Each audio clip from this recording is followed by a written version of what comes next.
solitaires les personnes qui prient le matin. L'atmosphère est pour tout dans l'épanouissement d'un peuple. L'atmosphère conditionne la destinée des vies.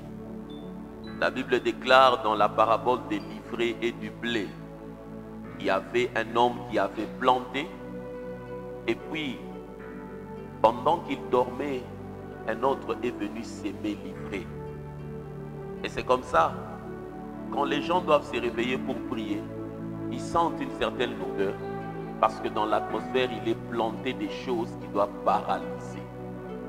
Tu ne seras jamais grand dans une ville sans payer le prix qu'il faut. Jamais. Quand tu vois un nom s'élever dans une ville, c'est-à-dire que ce nom-là s'est imposé d'abord sur le plan spirituel. Qu'il soit des dieux ou du diable, la grandeur exige des sacrifices. Et je suis en train de parler de bâtir des fondements familiales bénis. Les gens ont ignoré la notion de la confrontation et de l'assainissement du monde spirituel parce qu'ils ont mis tout sous le compte de la grâce. Mais la grâce ne nous exempte pas de la confrontation spirituelle. La grâce ne nous exonère pas de l'utilisation de l'autorité face aux oppositions du monde des ténèbres. Hier, quand j'ai commencé à parler, j'ai dit, en étudiant les fondements spirituels des familles, l'une des grandes raisons, c'est parce que le lendemain de toute personne est conditionné par ce sur quoi est bâti sa vie dans le monde spirituel. Soit c'est un fondement de malédiction, soit c'est un fondement de bénédiction. Peu importe la forteresse de chaque village ou des tribus, les manifestations sont généralement les conséquences des malédictions. Il y a des familles qui vivent sous la malédiction. Et si tu ne te lèves pas comme un intercesseur avec la connaissance et la puissance, tu seras en train de reproduire jour après jour les mêmes schémas. Je vais vous montrer aujourd'hui les malédictions prononcées et leurs manifestations dans la Bible. La Bible fait comprendre que un témoignage soit déposé sur base de 2 ou de 3 témoins. Et hier, je fais comprendre, ouvre les yeux pour regarder le cycle des événements négatifs qui se répètent dans votre famille.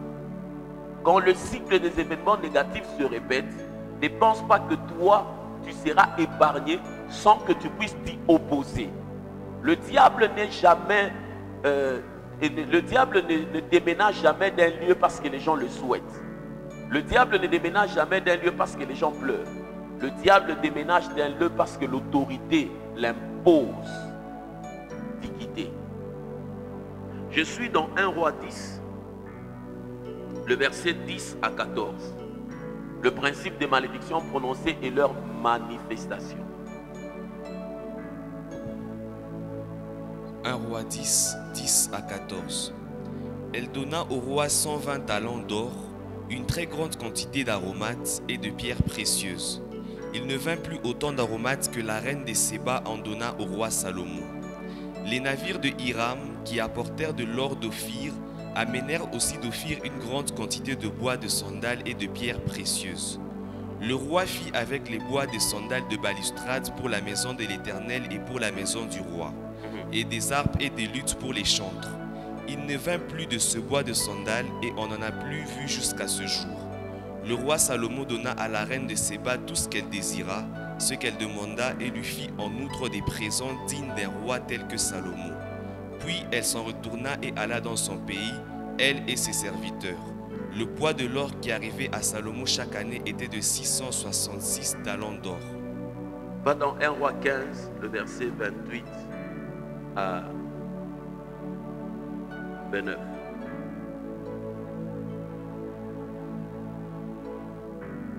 Un roi 15, 28. Baécha le fit périr la 3e année d'Asa, roi de Juda, et il régna à sa place. Lorsqu'il fut roi, il frappa toute la maison de Jéroboam. Il n'en laissa échapper personne et il détruisit tout ce qui respirait, selon la parole que l'Éternel avait dite par son serviteur Achija de Silo. Répète ça. Baécha le fit périr la 3e année d'Asa, roi de Juda, et il régna à sa place. Lorsqu'il fut roi, il frappa toute la maison de Jéroboam, il n'en laissa échapper personne, et il détruisit tout ce qui respirait, selon la parole que l'Éternel avait dite par son serviteur Achija de Silo. Lorsqu'il fut roi, il détruisit tout ce qui respirait selon la parole qui avait été. Selon la parole qui avait été. Voici comment les choses se passent dans le monde spirituel. Une parole prononcée attend un agent d'exécution sur la terre. Vous pouvez être assis là. On a dit que dans telle famille, les gens vont commencer à mourir. Jusqu'à ce que l'agent exécuteur paraisse. Cette parole peut sembler ne pas être en opération. Mais le jour où l'agent exécuteur paraît directement, la Bible dit, il a fait périr tous ceux qui respiraient. L'agent exécuteur peut être un féticheur de votre lignée. L'agent exécuteur peut être un chef coutumier. L'agent exécuteur aussi peut être un bandit qui naît de votre famille pour exécuter les desseins. Il y a des gens, tellement ils sont voleurs, dans toute la famille, on connaît que c'est un voleur, n'est-ce pas? Et quand il arrive, tout le monde craint. Il y a des gens qui ont escroqué sérieusement dans leur famille. Mais quand tu regardes ce comportement-là, est toujours lié à une parole de malédiction qui planait, qui attendait à ce que cette personne agisse.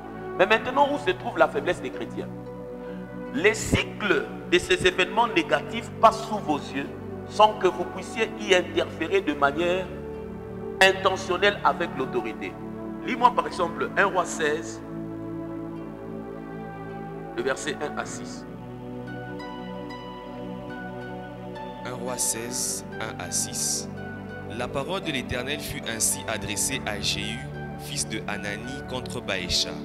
Je t'ai élevé de la poussière et je t'ai établi chef de mon peuple d'Israël. Mais parce que tu as marché dans la voie de Jéroboam et que tu as péché et que tu as fait pécher mon peuple d'Israël pour m'irriter par leurs péchés, voici, je vais balayer Baécha et sa maison, et je rendrai ta maison semblable à la maison de Jéroboam, fils de Nébat.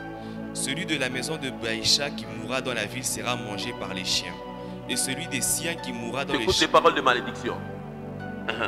Celui de la maison de Baécha qui mourra dans la ville sera mangé par les chiens, et celui des siens qui mourra dans les champs sera mangé par les oiseaux du ciel. Verset combien? 4. 5, 6.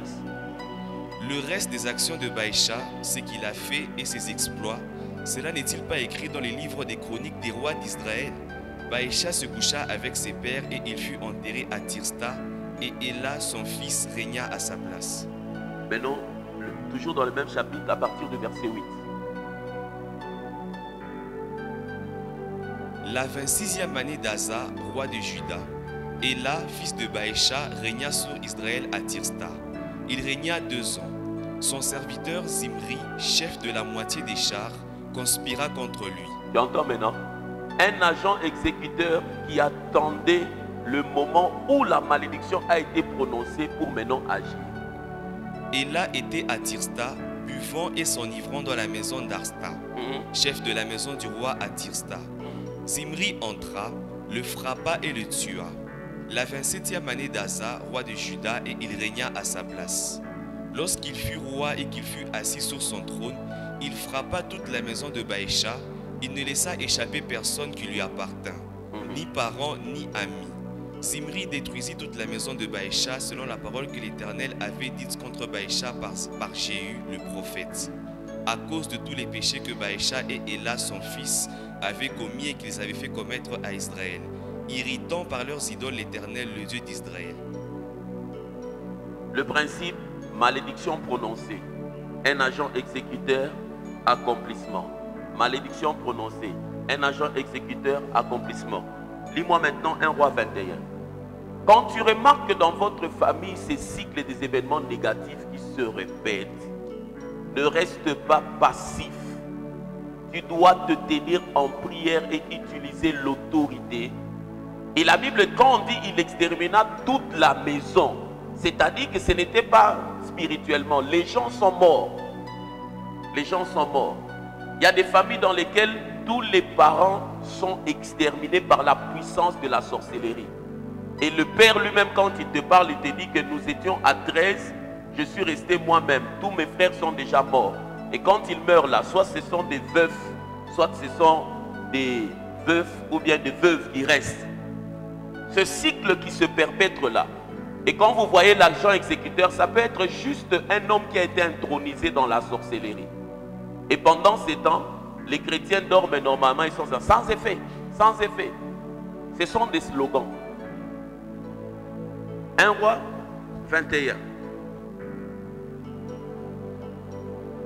1 Roi 21. À partir du verset 21. Voici, je vais faire venir le malheur sur toi. Je te balayerai, j'exterminerai quiconque appartient à Akab, celui qui est esclave et celui qui est libre en Israël. Et je rendrai ta maison semblable à la maison de Jéroboam, fils de Nébat, et à la maison de Baïcha, fils d'Achija, parce que tu m'as irrité et que tu as fait pécher Israël. L'Éternel parle aussi sur Jézabel, et il dit, les chiens mangeront Jézabel près du rempart de Jizréel. Celui de la maison d'Akab qui mourra dans la ville sera mangé par les chiens. Jusque-là. L'accomplissement de cette malédiction se passe dans 2 Rois 10. À partir du verset 22. Chaque fois dans la Bible, tu verras qu'il y a le principe de la malédiction prononcée. Un agent exécuteur pour manifester, accomplir cela. Un agent exécuteur pour accomplir cela. Dans 2 Rois 10, le verset 22. Jéhu dit à celui qui avait la garde du vestiaire, sors des vêtements pour tous les serviteurs de Baal. Et cet homme sortit des vêtements pour eux. Alors Jéhu vint à la maison de Baal avec Jonadab, fils de Récab, et il dit aux serviteurs de Baal, cherchez et regardez, afin qu'il n'y ait pas ici des serviteurs de l'Éternel, mais qu'il y ait seulement des serviteurs de Baal. Et ils entrèrent pour offrir des sacrifices et des holocaustes. Jéhu avait placé dehors 80 hommes en leur disant, celui qui laissera échapper quelques-uns des hommes que j'ai remis entre vos mains, sa vie répondra de la sienne. Lorsqu'on eut achevé d'offrir les holocaustes, Jéhu dit aux coureurs et aux officiers, entrez, frappez-le, que pas un ne sorte. Et ils le frappèrent du tranchant de l'épée. Les coureurs et les officiers les jetèrent là. Jusque-là. En lisant ces passages, j'ai voulu ouvrir votre intelligence à la manière dont le cycle des événements négatifs est perpétré. L'idolâtrie, dans une famille, apporte toujours des fondements de malédiction parce que Dieu maudit les idolâtres. Mais maintenant, si cet idolâtre avait bâti ce qu'on appelle un autel, dis avec moi un autel, c'est-à-dire ils avaient des pratiques qu'ils faisaient pour révérer certains esprits, sa mort n'annule pas le fondement qui a été établi par cette idolâtrie-là. Cette idolâtrie-là a ouvert la porte à la malédiction et il y aura les sentences de jugement divines prononcées selon la forme de l'idolâtrie qui a été faite. Et pour que ça soit arrêté, ce n'est pas en disant sans effet, yo satanana sans effet, non. C'est en se tenant dans la prière et reconnaissant la position que nous avons en Christ que nous pouvons corriger cela. Je te donne ce matin pourquoi est-ce que nous devons examiner les fondations. Pourquoi? Il y a des choses que tu as vues, que tu as entendues dans la vie de tes oncles, mais que tu vois aussi dans la vie de tes cousins, que tu vois aussi dans la vie de tes frères. La première raison nous examinons les fondations, c'est pour découvrir qui nous sommes et comprendre la réalité spirituelle qui conditionne nos vies, afin de mieux l'affronter. Ouvrez vos yeux dans vos familles, ouvrez vos yeux. Quand tu pries pour la famille, pour avoir des résultats, tu examines les fondements. Réexamine surtout le cycle des événements négatifs qui se perpètrent. La première, c'est pour découvrir qui nous sommes et comprendre la réalité de qui nous sommes. Deuxièmement, c'est pour se libérer de l'emprise de l'ennemi. Un homme spirituel doit se poser la question, mais qu'est-ce qui se passe finalement dans cette famille? Pourquoi les gens n'arrivent pas à étudier? Pourquoi les gens n'arrivent pas à se marier normalement? Pourquoi les gens n'arrivent pas à avoir des enfants?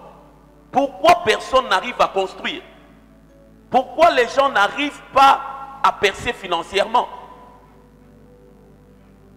Se libérer de l'emprise de l'ennemi. Jean 8, 32 dit, vous connaîtrez la vérité et la vérité vous affranchira et elle vous rendra libre. Les personnes élevées en autorité ont droit de parole sur les vies de ceux qui sont sous eux. Les personnes élevées en autorité ont droit de parole sur les vies de ceux qui sont en dessous d'eux. Quand vous regardez dans le bateau où Paul était là, la Bible dit, Dieu lui dit, voici je te donne la vie de toutes ces personnes avec laquelle tu es. Ça c'est Paul, mais Paul était un agent du côté de Dieu. De la même manière aussi, certaines personnes se retrouvent dans des familles, ils sont sous l'autorité de leur oncle. Ils sont sous l'autorité de leur grand-mère ou de leur grand-père. Quand il dit quelque chose, ça arrive. Mais pour que tu sors de ce genre de conditionnement, la première des choses, tu dois reconnaître ton identité en Christ. Vous êtes avec moi? Se libérer de l'emprise de l'ennemi. Troisièmement, pour que le plan de Dieu pour nos vies soit clair. Pour que le plan de Dieu pour nos vies soit clair. Quand le diable oppresse la vie de quelqu'un, quand le diable amène le ténèbre, c'est pour te faire douter de Dieu. La Bible dit dans Jacques, quelqu'un parmi vous a-t-il besoin de sagesse? Qu'il la demande. Qu'il le fasse avec foi, sans douter. Pourquoi? Parce que celui qui doute est semblable au flot agité de la mer. Qu'un tel homme ne s'imagine pas qu'il recevra quoi que ce soit de la part du Seigneur. Il est irrésolu et inconstant dans toutes ses voies. Quand le diable est en train de vous oppresser dans une famille en tant que chrétien, c'est pour vous faire douter de Dieu. Et vous allez vous poser la question, ah, je prie, mais est-ce que vraiment la prière ici fonctionne? Il y a des gens qui ont tellement souffert au point où ils ont commencé à douter de l'efficacité de la prière. Vous avez déjà entendu ça? Et c'est le diable. C'est là-bas maintenant où Jésus prie pour Pierre et dit, Satan t'a réclamé pour te cribler comme du froment. Mais moi j'ai prié pour que ta foi ne défaille pas. Quel que soit ce que tu pourras affronter dans la vie, ne perds jamais la foi en Dieu. Si tu perds la foi en Dieu, tu as perdu ton bouée de sauvetage. Tout ce que vous vivez, quand le diable oppresse les familles, c'est pour vous faire douter de Dieu, de manière à ce qu'on puisse vous proposer une solution en dehors de Dieu. 1. Découvrir qui nous sommes, comprendre la réalité de qui nous sommes.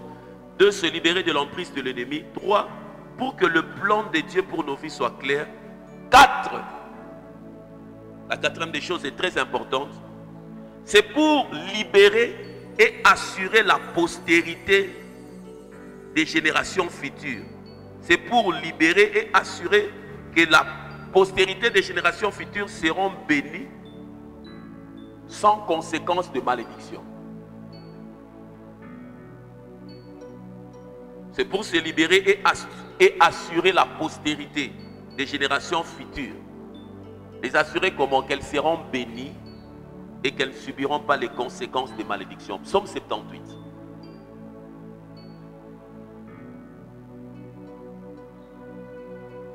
Alors arrête d'avoir des choses sans effet, sans effet. Prie. Tu m'entends? Priez, mais soyez sérieux dans la prière. Psaume 78, à partir du verset 6e. Pour qu'elle fût connue de la génération future. Non, commence carrément à partir du premier verset. C'est l'un des psaumes qui montre la puissance des alliances générationnelles. Cantique d'Asaph, mon peuple, écoute mes instructions. Prêtez l'oreille aux paroles de ma bouche.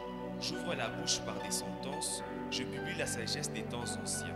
Ce que nous avons entendu, ce que nous savons, ce que nos pères nous ont raconté, nous ne le cacherons point à leurs enfants.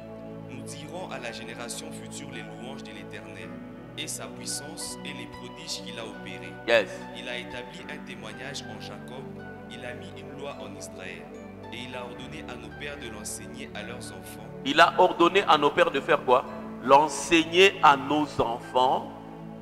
Pour qu'elle fût connue de la génération future, des enfants qui naîtraient, et que, devenus grands, ils en parlassent à leurs enfants, afin qu'ils missent en Dieu leur confiance, qu'ils n'oubliassent pas les œuvres de Dieu, et qu'ils observassent ses commandements. Combien de choses? 3 choses. Quand vous enseignez, c'est pour que, 1, ils mettent leur confiance en Dieu. Deuxièmement, qu'ils n'oublient pas ses commandements. Troisièmement, Ils observassent ses commandements. ils observent. Quand il y a ce vide-là, dans la transmission de la foi, c'est là-bas où ils sont sollicités par autre chose que Dieu. La suite. Afin qu'ils ne fussent pas, comme leur père, une race indocile et rebelle. Jusque-là. Tout ce que vous n'avez pas vaincu spirituellement de votre vivant, c'est un héritage que vous laissez à vos enfants. Quand vous remportez une victoire sur le plan spirituel, il y aura les indices de cette victoire remportée que vous allez palper de votre vivant. Mais si de votre vivant vous êtes vaincu par cette chose, il y a des parents qui n'ont pas su percer financièrement. Les enfants sont nés dans cette condition, eux-mêmes n'arrivent pas à percer financièrement. Quand ils se marient, c'est avec beaucoup de souffrance. Et maintenant, quand vous commencez à traiter les fondements spirituels, il y a au moins 7 choses qui commencent avec R. Mais je vais donner 2 aujourd'hui et nous allons prier. La première des choses, il faudrait voir les ramifications. Où est-ce que ça commence et comment la chose est en train de s'étendre. La première des choses, ce sont les ramifications. 2 Corinthiens 3, le verset 15. J'ai suffisamment étudié ces choses et j'ai prié et j'ai vu des gens avoir la Bible, mais être en train de reproduire le cycle négatif de la famille d'où il vient. Et c'est là-bas où je comprends que si quelqu'un est sauvé sans utiliser l'autorité, il n'a rien fait. En étant sauvé, il faut parler le langage du salut. Le diable ne part pas avec le temps. Le diable part parce que tu utilises l'autorité. Tu dois te tenir en prière pour dire que ça s'arrête au nom de Jésus. Mon identité déclare ceci. Voilà pourquoi la Bible dit, mon peuple fait quoi? Périt. Pourquoi? Parce qu'il lui manque. 2 Corinthiens 3,15. Jusqu'à ce jour, quand on lit Moïse, un voile est jeté sur leur cœur. La suite. Mais lorsque les cœurs se convertissent au Seigneur, le voile est ôté. Or, le Seigneur c'est l'Esprit.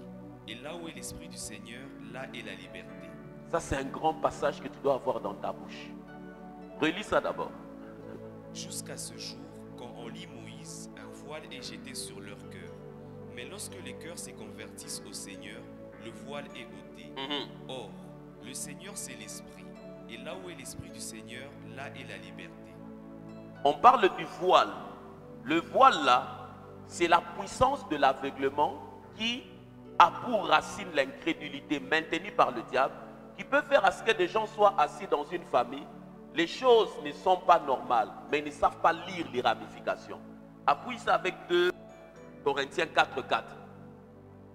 Mais quand quelqu'un commence à prier, il va vous dire, ah mon assez ma bine toi bien que moi famille. 2 Corinthiens 4,4.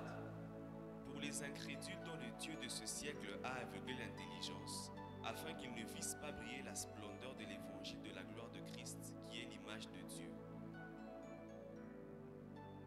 La puissance de l'aveuglement. Dans la Bible, il y a l'histoire de Joram. Joram qui était aveuglé par ses sentiments, qui a épousé Athalie. Athalie, c'est la fille de Akab et Jézabel. Lui, Joram, c'est comme un enfant qui a grandi à l'écodine, à l'église servant Dieu. Il était sur de bonnes fondations. Il est allé s'embrouiller avec Athalie, ayant une mauvaise souche. Et quand tu lis l'histoire de Athalie, il se fait qu'à un certain moment, quand le fils d'Athalie là était mort, elle a tué 70 princes. Vous avez déjà lu cette histoire? Elle a tué 70 princes et elle-même est entrée sur le trône. Mais l'histoire d'Athalie n'a jamais été reprise comme une reine parce qu'elle s'était installée illégalement. La personne qui est venue renverser Athalie, c'était Joas, qui est venu pour restaurer le culte des dieux. Joram, quand il s'est marié avec Athalie, Athalie a amené le culte de Baal. L'une des choses qui bouge les fondations spirituelles dans le domaine des ramifications, ce sont les mauvaises alliances de mariage. Ne prenez pas à la légère la décision du mariage. Ni dans la vie de ton frère, ni de tes petits frères, ni de quoi ça. Athalie peut venir. Tu la regardes, mais sa souche, elle n'est pas déconnectée de ça, ça ne va pas t'épargner. Et Joram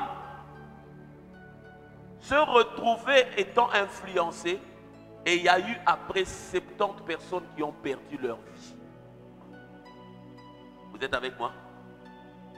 Le diable peut créer des ramifications d'influence au travers des mauvaises alliances de mariage.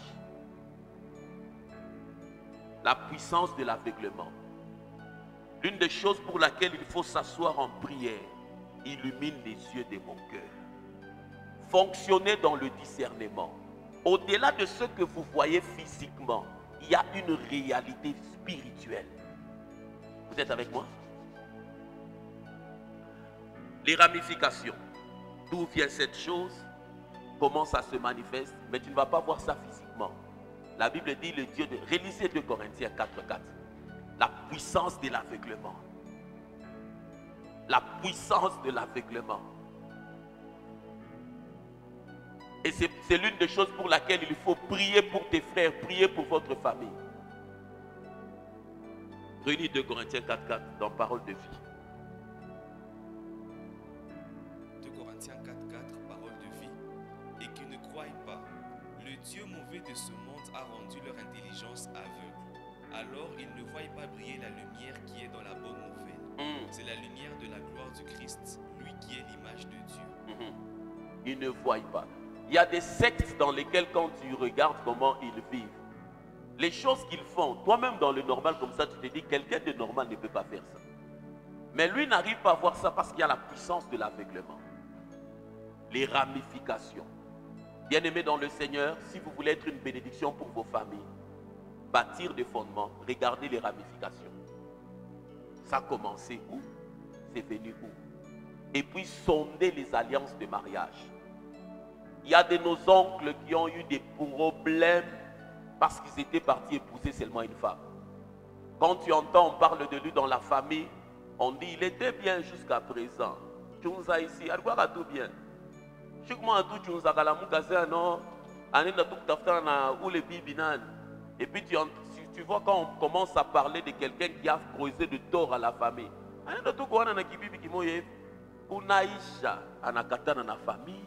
Ça nous a créé des problèmes. Des problèmes. Et surtout cette femme-là était fétichiste.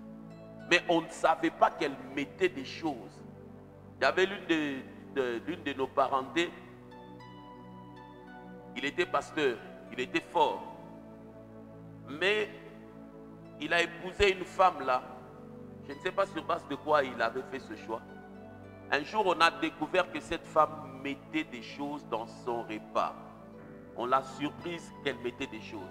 C'est dans les menaces qu'on a découvert qu'apparemment, elle utilisait des pratiques fétichistes pour le maîtriser. Ne négligez pas le jeûne. Parce que l'une des choses qui ouvre les yeux spirituels, c'est le jeûne. Quand tu jeûnes, tu peux te sentir faible. Mais ton esprit peut attendre le moment de ton sommeil pour te ramener la réalité dans un rêve. Au moment où tu es en train de dormir là, fatigué, ton corps est faible. Ton esprit t'amène maintenant la réalité. Voici la chose pour laquelle tu priais. Voici la ramification. La deuxième des choses, le deuxième R, c'est ce que nous appelons revue. Les ramifications sont les racines. Revue, c'est-à-dire l'observation des mauvaises fondations. Lis-moi Ézéchiel 18, verset 2.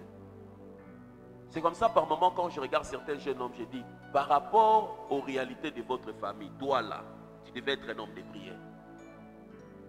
Mais où on a boulé ça, où on a la la la la, où on a jiba jiba, par ma statue, où on a posté ville, où on a coulé ma pizza. Mais ta vie, il y a une dimension moya. Ézéchiel 18, 2.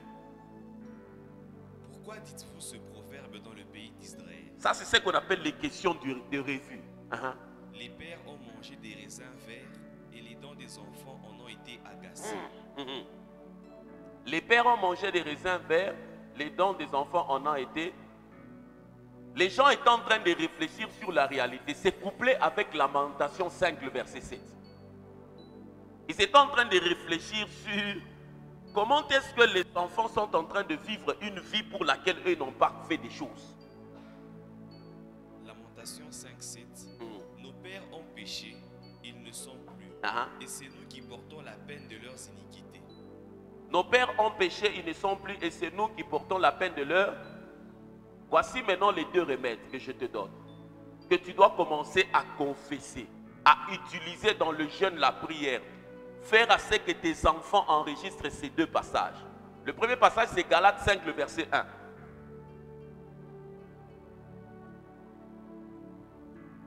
Et le deuxième passage, c'est Galates 3, 13 à 14. C'est le médicament, l'antidote de la réalité des malédictions générationnelles. Galates 5, 1. C'est pour la liberté que Christ nous a affranchis. Demeurez donc fermes et ne vous laissez pas mettre de nouveau sous les jougs de la servitude. La Bible dit ne vous laissez pas, c'est-à-dire que ce n'est plus à Dieu. Je ne sais pas si tu comprends. Quand la Bible dit ne vous laissez pas, Dieu ne dit pas je viendrai combattre pour vous. Vous ne vous laissez pas. Mais comment ne pas se laisser? C'est en comprenant que c'est pour la liberté que le Christ m'a affranchi. Lis-moi ça dans Parole de vie. Le Christ nous a libérés pour que nous soyons vraiment libres. Le Christ nous a libérés pour que nous soyons vraiment. Alors résistez. Ne vous laissez plus attacher avec les chaînes de l'esclavage. On a dit là-bas, on a dit quoi? Résister. Résister. Résister veut dire qu'il existe une force qui est en train de travailler de manière contraire à la réalité que tu vis. Et toi, tu dois travailler de manière à ce que cette force ne puisse pas t'engloutir. Vous êtes avec moi? Prenons maintenant Galates 3, 13 à 14. Et c'est là où nous allons prier. Ces passages, quand tu commences à les étudier, après l'avoir étudié Unaom, après avoir étudié, tu pries. En tout cas, tu vas reconstruire beaucoup de choses sur ta vie. Galates 3, 13 à 14. Lis ça et puis on va lire ensemble. Lis ça dans Parole de vie. Préparez ça dans 8 secondes, nous voulons prier. Galates 3, 13 à 14, Parole de vie. Mais le Christ nous a libérés à un grand prix de la malédiction de la loi. Celui qui a été frappé de malédiction pour nous. En effet, les livres saints disent, la malédiction frappe celui qui est pendu à un arbre. Cela s'est passé ainsi pour que les non-juifs reçoivent la bénédiction d'Abraham par le Christ Jésus. Alors, par la foi, nous pouvons recevoir ce que Dieu a promis, c'est-à-dire l'Esprit Saint. J'ai donné les 5 raisons pour lesquelles nous examinons. La première raison, j'ai dit, c'est pour découvrir qui nous sommes et comprendre la réalité de ce que nous sommes, de qui nous sommes. Découvrir notre identité et comprendre cette réalité. Nous sommes libres. En Christ, nous sommes. Et quand tu n'as pas compris cela, tu seras en train d'accepter la réalité comme si elle t'appartient aussi. La nouvelle naissance, il n'y en aura pas une autre. Il n'y aura pas une autre œuvre de la croix. Cette œuvre de la croix-là est totalement parfaite.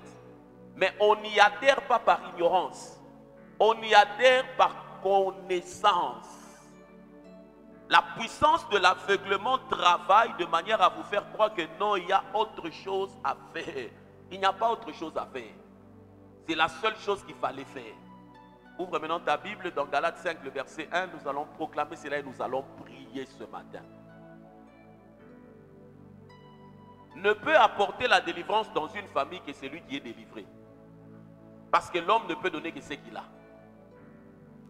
Quand tu commences à intercéder avec beaucoup de portes d'ignorance ouvertes, tu es une proie facile aux attaques du monde éternel.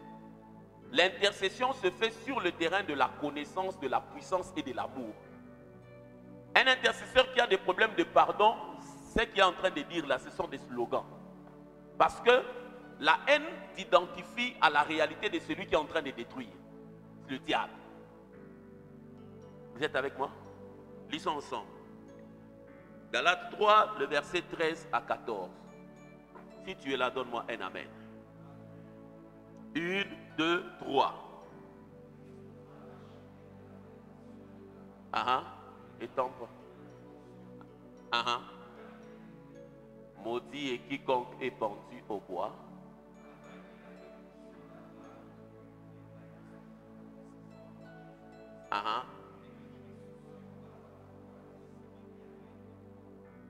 Quand tu lis ce passage sans l'avoir étudié, tu ne comprends pas la malédiction de la loi, c'est quoi? La bénédiction d'Abraham, c'est quoi? La malédiction de la loi se manifestait de trois manières. La mort, les maladies, la pauvreté. Quand quelqu'un est maudit, quand une famille est maudite, il y a le cycle de la mort, il y a le cycle de maladie, il y a le cycle de la pauvreté. Le cycle de la pauvreté englobe le manque de travail, le manque des opportunités, les noms qui sont effacés sur des listes où vous devez avoir des promotions. La pauvreté avec toutes ses formes de ramifications et de manifestations. Les maladies avec leurs formes, stérilité, les maladies héréditaires. La mort avec toutes ses ramifications. Mais Jésus est venu avec la bénédiction d'Abraham. Pourquoi on cite Abraham? Parce que c'est lui le pilier par lequel la foi de Dieu a été manifestée. Vous êtes avec moi? Et maintenant, quand Jésus arrive, la Bible déclare, il est venu afin que ses bébés puissent avoir la vie et la vie en abondance. C'est là-bas où il a annulé d'abord la mort. La vie éternelle selon Jean 3,16. Par rapport aux maladies, la Bible déclare que par ses maîtrissures nous sommes guéris. Par rapport à la pauvreté, la Bible déclare de riche qu'il était, il s'est fait pauvre afin que nous soyons enrichis. Dans la personne de Jésus, tu as tout ce qu'il faut pour écrire une nouvelle histoire pour ta vie et pour ta famille. Alors ce matin, nous voulons prier avant de partir.